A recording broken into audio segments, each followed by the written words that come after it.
Hi hello ಎಲ್ಲರಿಗೂ ಊಟದ ಡಬ್ಬಿ ಚಾನಲ್ಗೆ ಎಲ್ಲರಿಗೂ ಸ್ವಾಗತ. ಇವತ್ತು ಬಹಳ ರುಚಿಯಾಗಿ ಸೊಗಸಾಗಿ ವಿಶೇಷತೆಯಿಂದ ಮಾಡಿಕೊಳ್ಳುವಂತಹ ಬದ್ನಿಕಾಯಿ ಪಲ್ಯವನ್ನು ಮಾಡಿ ತೋರಿಸಿದ್ದೀನಿ. ಮಾಡೋದಕ್ಕೂ ಬಹಳ ಕಡಿಮೆ ಸಾಮಗ್ರಿಗಳು ಬೇಕು. ಕಡಿಮೆ ಟೈಮ್ ಒಳಗೆ ಭಾಳ ರುಚಿಯಾಗಿ ಸರಳವಾಗಿ ಮನೆಯಾಗಿರುವಂತಹ ಕೆಲವಷ್ಟು ಸಾಮಗ್ರಿಗಳನ್ನು ಬಳಸ್ಕೊಂಡನ ಹೆಂಗೆ ಮಾಡೋದು ಅಂತ ತೋರಿಸಿದ್ದೀನಿ. ಇದನ್ನು ಮಾಡೋದಕ್ಕೆ ನಾ ಇಲ್ಲೇ ಮೊದಲಿಗೆ ಬದ್ನಿಕಾಯನ್ನು ಈ ಥರ ಒಂದು ಸ್ವಲ್ಪ ತುಂಬಾನ ಕಟ್ ಮಾಡಿ ಇಟ್ಕೊಂಡಿದ್ದೀನಿ. ಇದನ್ನು ಕಟ್ ಮಾಡಿ ಚಲೋ ನೀರಿಗೆ ಹಾಕ್ಕೊಂಡು ಒಂದು ಸ್ವಲ್ಪ ಉಪ್ಪನ್ನು ಬೆರೆಸಿ ಇಟ್ಕೊಂಡಿದ್ದೀನಿ. ಹಂಗೆ ಎರಡು ಸಣ್ಣ ಸಣ್ಣ ಉಳ್ಳಾಗಡ್ಡಿ, ಒಂದು ಸ್ವಲ್ಪ ಹುರಿದಿಟ್ಕೊಂಡಿರುವಂಥ ಶೇಂಗಾ, ಹಂಗೆ ಒಂದು ಸ್ವಲ್ಪ ಒಣ ಕೊಬ್ಬರಿ, ಒಗ್ಗರಣೆಗೆ ಒಂದು ಸ್ವಲ್ಪ ಸಾಸಿವೆ ಜೀರಿಗೆ, ಹಂಗೆ ಖಾರಕ್ಕೆ ಅನುಗುಣವಾಗಿ ಉತ್ತರ ಕರ್ನಾಟಕದ ಸ್ಪೆಷಲ್ ಆಗಿರುವಂತಹ ಮಸಾಲೆ ಖಾರ ತೊಗೊಂಡಿದ್ದೀನಿ. ಹಂಗೆ ಒಂದು ಸ್ವಲ್ಪ ರುಚಿಗೆ ಬೇಕಾಗಿರುವಷ್ಟು ಉಪ್ಪು, ಒಂದು 2 ಚಮಚ ಆಗುವಷ್ಟು ಗುರೆಳ್ಳು ಪುಡಿಯನ್ನು ತೊಗೊಂಡಿದ್ದೀನಿ. ಹಂಗೆ ಒಂದು ಸ್ವಲ್ಪ ಗರಂ ಮಸಾಲ, ಒಂದು ಸ್ವಲ್ಪ ಹುಣಸೆ, ಹಂಗೆ ಬೆಲ್ಲನ ತೊಗೊಂಡಿದ್ದೀನಿ. ಒಂದು 5ರಿಂದ 6 ಎಸಳಾಗುವಷ್ಟು ಬೆಳ್ಳುಳ್ಳಿಯನ್ನು ತೊಗೊಂಡಿದ್ದೀನಿ.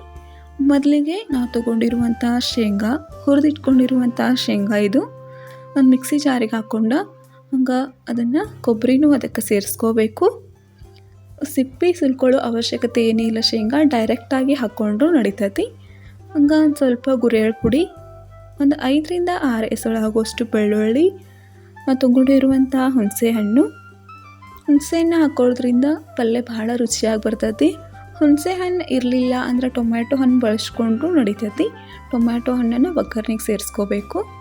ಹಂಗೆ ಒಂದು ಸ್ವಲ್ಪ ಬೆಲ್ಲ, ಒಂದು ಸ್ವಲ್ಪ ಕೊತ್ತಂಬರಿಯನ್ನು ಹಾಕ್ಕೊಂಡು ಚೆನ್ನಾಗಿ ಒಂದು ಸ್ವಲ್ಪ ಗ್ರೈಂಡ್ ಮಾಡ್ಕೋಬೇಕು. ಅತಿಯಾಗಿ ನಾವು ಪುಡಿ ಆಗಬಾರ್ದು. ಈ ಥರ ಒಂದು ಸ್ವಲ್ಪ ಕಳ್ಕಾಳಾಗಿ ಹುಡ್ಕೊಂಡ್ರೆ ಪಲ್ಯ ಭಾಳ ರುಚಿಯಾಗಿ ಬರ್ತೈತಿ. ಅತಿಯಾಗಿ ಪೌಡ್ರ್ ಥರ ಆದ್ರೆ ಅದು ಅಷ್ಟೊಂದು ಸರಿಯಾಗಿ ಪಲ್ಯದಾಗ ಪೇಸ್ಟ್ ಥರ ಆಗಿಬಿಡ್ತೈತಿ. ಈ ಥರ ಇದ್ರೆ ಪಲ್ಯ ಭಾಳ ರುಚಿಯಾಗಿ ಬರ್ತೈತಿ. ಈಗ ಪಲ್ಯ ಮಾಡೋದಕ್ಕೆ ಮೊದಲು ಒಂದು ಗ್ಯಾಸ್ ಮ್ಯಾಗ ಒಂದು ಪ್ಯಾನನ್ನು ಇಟ್ಕೊಂಡು ಒಗ್ಗರಣೆಗೆ ಅವಶ್ಯಕತೆ ಇರುವಷ್ಟು ಎಣ್ಣೆಯನ್ನು ಸೇರಿಸ್ಕೊಂಡಿದ್ದೀನಿ. ಎಣ್ಣೆ ಒಂದು ಸ್ವಲ್ಪ ಬಿಸಿ ಆದ್ಮ್ಯಾಗ ತೊಗೊಂಡಿರುವಂಥ ಸಾಸಿವೆ ಮತ್ತು ಜೀರಿಗೆಯನ್ನು ಸೇರಿಸ್ಕೊಂಡು, ಸಾಸಿವೆ ಜೀರಿಗೆ ಚಿಟಪಟ ಅಂದಾಗ ಒಂದು ಸ್ವಲ್ಪ ಕರಿಬೇವನ್ನು ಸೇರಿಸ್ಕೋಬೇಕು. ಹಂಗೆ ಇಲ್ಲೇ 2 ಮೀಡಿಯಮ್ ಸೈಜ್ದ ಉಳ್ಳಾಗಡ್ಡಿಯನ್ನು ತೊಗೊಂಡಿದ್ದೀನಿ. ನಿಮಗೆ ಎಷ್ಟು ಅವಶ್ಯಕತೆ ಐತಿ ಉಳ್ಳಾಗಡ್ಡಿ ಅಷ್ಟು ನೋಡ್ಕೊಂಡು ಸೇರಿಸ್ಕೋಬಹುದು. ಹಂಗೆ ಒಂದು ಸ್ವಲ್ಪ ಉಳ್ಳಾಗಡ್ಡಿ ಚೆನ್ನಾಗೆ ಕರ್ಕೋಬೇಕು. ಇದನ್ನು ಮಾಡ್ಕೊಳ್ಳೋದು ಭಾಳ ಸುಲಭ ಐತಿ ಪಲ್ಯ. ಆದ್ರೆ ಈ ಥರ ನಾವು ಏನು ಮೊದಲು ಒಂದು ಪೌಡ್ರ್ ಮಾಡಿಟ್ಕೊಂಡಿದ್ದೇವೆ, ಇದರಿಂದನೇ ಪಲ್ಯಗೆ ಭಾಳ ಚಲೋ ರುಚಿ ಬರ್ತೈತಿ.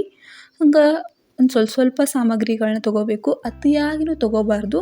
ಶೇಂಗಾ ಆಗಲಿ, ಕೊಬ್ಬರಿ, ನೀವು ಒಣ ಕೊಬ್ಬರಿ ಬದಲಿಗೆ ಹಸಿ ಕೊಬ್ಬರಿ ಬಳಸ್ಕೊಂಡ್ರು ನಡೀತೈತಿ. ಹಂಗೆ ಒಂದು ಸ್ವಲ್ಪ ಹುಣಸೆ ಹಣ್ಣು, ಒಂದು ಸ್ವಲ್ಪ ಬೆಲ್ಲ, ಉಪ್ಪು ಖಾರ ಎಲ್ಲ ಇರೋದ್ರಿಂದ ಹುಳಿ ಉಪ್ಪು ಖಾರ ರುಚಿ ಮಸ್ತಾಗಿ ಬರ್ತೈತಿ. ಈಗ ಉಳ್ಳಾಗಡ್ಡಿಯನ್ನು ಒಂದು ಸ್ವಲ್ಪ ಕರ್ಕೊಂಡು ಒಂದು ಸ್ವಲ್ಪ ಅರಿಶಿನ ಪುಡಿಯನ್ನು ಸೇರಿಸ್ಕೊಂಡಿದ್ದೀನಿ. ಒಗ್ಗರಣೆ ಒಳಗನ ಅರಿಶಿನ ಪುಡಿಯನ್ನು ಒಂದು ಸ್ವಲ್ಪ ಸೇರಿಸ್ಕೊಂಡು ಒಂದು ಸ್ವಲ್ಪ ಚೆನ್ನಾಗಿ ಕಲಸ್ಕೊಳ್ಬೇಕು.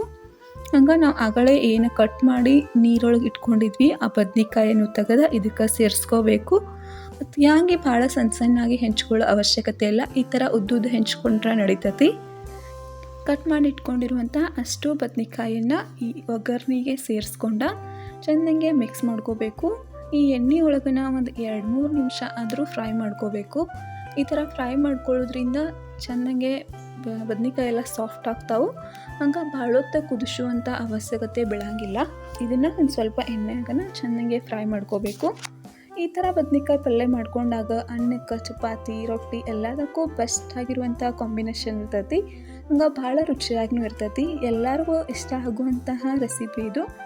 ಬದ್ನಿಕಾಯಿ ಭಾಳ ಜನ ತಿನ್ನೋಕೆ ಇಷ್ಟಪಡೋಂಗಿಲ್ಲ. ಆದರೆ ಈ ಥರ ಪಲ್ಯ ಮಾಡ್ಕೊಂಡು ಒಂದು ಸತಿ ತಿಂದು ಟ್ರೈ ಮಾಡಿರಿ, ಹೆಂಗಾಗೈತೆ ಅನ್ನೋದು ನಿಮ್ಗೆ ಗೊತ್ತಾಗ್ತೈತಿ. ಹಂಗೆ ಭಾಳ ರುಚಿ, ಭಾಳ ಸಿಂಪಲ್ಲಾಗಿ ಕಡಿಮೆ ಸಾಮಗ್ರಿಗಳನ್ನ ಬಳಸ್ಕೊಂಡು ಈಸಿಯಾಗಿ ಈ ಥರ ಪಲ್ಯವನ್ನು ಮಾಡ್ಕೋಬಹುದು. ಈಗ ಒಂದು 2ರಿಂದ 3 ನಿಮಿಷ ಇದನ್ನು ಲೋ ಟು ಮೀಡಿಯಮ್ ಫ್ಲೇಮ್ ಒಳಗೆ ಇಟ್ಕೊಂಡನ ಚೆನ್ನಾಗಿ ಬದ್ನಿಕಾಯಿ ಹುರ್ಕೋಬೇಕು. ಈ ಥರ ಹುರ್ಕೊಳ್ಳೋದ್ರಿಂದ ಬದ್ನಿಕಾಯಿ ರುಚಿ ಭಾಳ ಚೆಂದ ಬರ್ತೈತಿ. ಹಂಗೆ ನಾವು ಆಗಲೇ ತೊಗೊಂಡಿರುವಂತಹ ಗರಂ ಮಸಾಲ, ರುಚಿಗೆ ಎಷ್ಟು ಬೇಕು ಅಷ್ಟು ಖಾರನ ನೋಡ್ಕೊಂಡು ಹಾಕ್ಕೋಬೇಕು. ನಾನಿಲ್ಲ 2 ಚಮಚ ಆಗೋಷ್ಟು ಹಾಕ್ಕೊಂಡಿದ್ದೀನಿ. ನಿಮ್ಮ ಖಾರ ಎಷ್ಟು ಬೇಕು ನೋಡ್ಕೊಂಡು ಸೇರಿಸ್ಕೊರಿ. ಹಂಗೆ ರುಚಿಗೆ ಬೇಕಾಗಿರುವಷ್ಟು ಉಪ್ಪನ್ನು ಕೂಡ ಸೇರಿಸ್ಕೋಬೇಕಿಲ್ಲ. ನಾವು ಆಗಲೇ ಏನೋ ಮಾಡಿಟ್ಕೊಂಡಿರುವಂಥ ಪುಡಿ ಐತಲ್ಲ, ಮಸಾಲ ಪುಡಿ, ಅದನ್ನು ಸೇರಿಸ್ಕೋಬೇಕು ಇದಕ್ಕೆ. ಈಗ ಎಲ್ಲನೂ ಒಂದು ಸತಿ ಚೆನ್ನಾಗೆ ಮಿಕ್ಸ್ ಮಾಡ್ಕೋಬೇಕು. ಇದನ್ನು ಮಿಕ್ಸ್ ಮಾಡ್ಕೋವಾಗ ಗ್ಯಾಸ್ ಫ್ಲೇಮನ್ನು ಕಂಪ್ಲೀಟಾಗಿ ಲೋ ಇಟ್ಕೊಂಡು ಮಾಡ್ಕೋಬೇಕು, ಇಲ್ಲಾಂದ್ರೆ ಮಸಾಲೆ ಎಲ್ಲ ತಳಕ್ಕೆ ಹತ್ಕೊಂಡ್ಬಿಡ್ತೈತಿ. ಒಂದು ಸ್ವಲ್ಪ ಗ್ಯಾಸ್ ಫ್ಲೇಮನ್ನು ಕಂಪ್ಲೀಟಾಗಿ ಲೋ ಮಾಡ್ಕೊಂಡನ ಈಗ ನಾವು ರುಬ್ಬಿಟ್ಕೊಂಡಿರುವಂಥ ಮಸಾಲೆನ ಚೆನ್ನಾಗೆ ಮಿಕ್ಸ್ ಮಾಡ್ಕೋಬೇಕು. ಎಲ್ಲನೂ ಒಂದು 2 ನಿಮಿಷ ಆದರೂ ಚೆನ್ನಾಗೆ ಕುದಿಸ್ಕೊಂಡ್ರೆ ಪಲ್ಯ ಎಲ್ಲ ಕಡೆಯೂ ಚೆನ್ನಾಗೆ ಕುಡ್ಕೋತೈತಿ, ಎಲ್ಲ ಕಡೆಯೂ ಮಸಾಲೆ ಚೆನ್ನಾಗಿ ಹತ್ಕೊಂಡ್ಬಿಡ್ತೈತಿ. ಈಗ ಇದಕ್ಕೊಂದು ಸ್ವಲ್ಪ ಕುದಿಯೋವಷ್ಟನ್ನು ನೀರನ್ನು ಸೇರಿಸ್ಕೋಬೇಕು. ನಾವು ಆಲ್ರೆಡಿ ಎಣ್ಣೆಯಾಗನ ಬಾಳೋತನ ಫ್ರೈ ಮಾಡಿದ್ರಿಂದ ಇದಕ್ಕೇನು ಜಾಸ್ತಿ ನೀರು ಹಾಕ್ಕೊಂಡು ಕುದಿಸ್ಕೊಳ್ಳೋ ಅವಶ್ಯಕತೆ ಇಲ್ಲ. ಒಂದು ಸ್ವಲ್ಪ ಉಪ್ಪು ಖಾರ ಎಲ್ಲ ಕಡೆ ಹಿಡಿಯೋವರೆಗೂ ನೀರು ಹಾಕ್ಕೊಂಡು ಕುದಿಸ್ಕೊಂಡ್ರೆ ಸಾಕು. ಒಂದು 2-3 ನಿಮಿಷದೊಳಗೆ ಪಲ್ಯ ರೆಡಿ ಆಗಿಬಿಡ್ತೈತಿ. ಒಂದು ಸ್ವಲ್ಪ ಲಿಡ್ಡನ್ನು ಕ್ಲೋಸ್ ಮಾಡಿ ಒಂದು 2 ನಿಮಿಷ ಕುದಿರಬೇಕು. ಈ ಥರ ಕುದ್ದ ಎಣ್ಣೆ ಎಲ್ಲ ಸಪ್ರೇಟ್ ಆದರೆ ಪಲ್ಯ ರೆಡಿ ಆದಂಗನ ನೀವು ನೋಡಿದ್ರೆ ಗೊತ್ತಾಗ್ತಿರ್ಬೋದು ಎಷ್ಟು ರುಚಿಯಾಗಿ ಎಷ್ಟು ಚಂದ ಪಲ್ಯ ಬಂದತಿ ಅಂತ.